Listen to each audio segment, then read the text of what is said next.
A fresh war of words has erupted between Moscow and Kyiv ahead of Russia's high-profile Victory Day celebrations.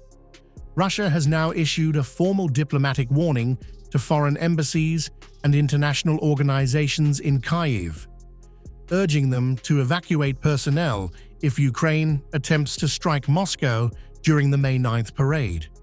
The escalation comes after Ukrainian President Volodymyr Zelensky suggested that the security of Russia's Red Square celebrations now depends on us.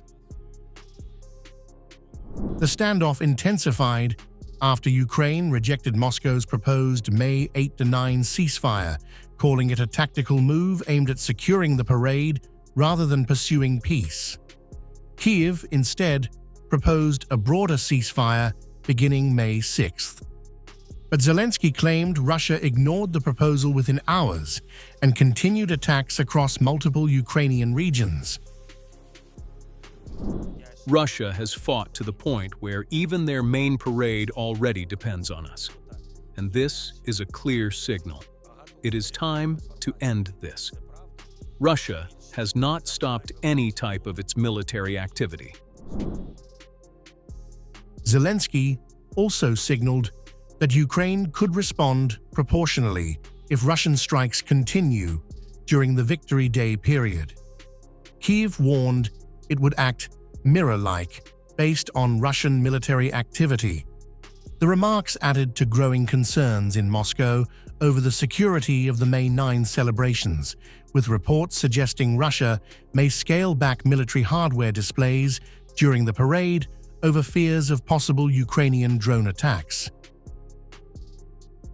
Russia responded with its sharpest public warning yet.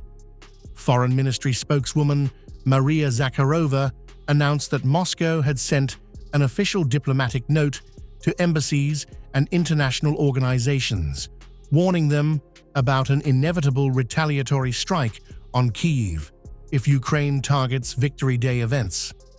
The warning specifically mentioned possible strikes on what Russia called decision-making centers. I emphasize, this was done as a retaliatory measure.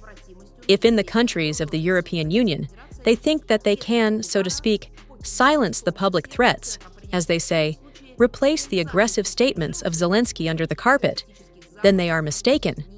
We are well aware of the attitude of the collective Western minority to May 9th. We are not acting from a position of aggression. We are acting from a position of an inevitable response to aggression. Moscow is now framing Ukraine as the aggressor while portraying any future Russian strike as retaliation rather than escalation. Russia has also accused Western countries of enabling Kyiv while ignoring threats against what it calls a sacred national holiday. With tensions peaking ahead of May 9th, Victory Day security has now emerged as the latest flashpoint in the Russia-Ukraine war, raising fears of another major escalation between Moscow and Kyiv.